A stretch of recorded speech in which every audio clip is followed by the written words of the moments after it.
بسم اللہ الرحمن الرحیم۔ السلام علیکم ورحمۃ اللہ وبرکاتہ۔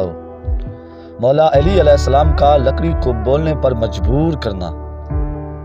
یہ واقعہ اس وقت کا ہے جب ایک یہودی عالم نے مولا علی علیہ السلام کا امتحان لینے کے لیے کہا، اگر تم سچے ولی ہو اور تمہیں اللہ کا خاص کرب حاصل ہے تو اس درخت کی لکڑی سے کہو کہ وہ گواہی دے کہ تم حق پر ہو۔ یہ سن کر مولا علی علیہ السلام مسکرائے اور فرمایا، اے لکڑی، اگر اللہ نے تجھے قوت نطق دی ہے تو بول اور گواہی دے۔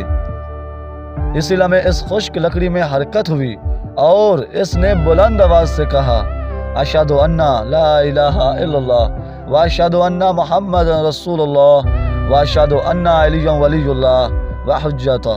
یہ منظر دیکھ کر یہودی عالم فوراً سجدے میں گر گیا اور اسلام قبول کر لیا۔ روحانی نکتہ، یہ معجزہ صرف ظاہری طور پر حیرت انگیز نہیں بلکہ یہ اس حقیقت کی طرف بھی اشارہ کرتا ہے کہ مولا علی وہ ذات ہے جس کے اشارے پر جمادات بھی خدا کی وحدانیت اور ان کی ولایت کی گواہی دیتے ہیں۔ اللہم صلی علی محمد و آل محمد۔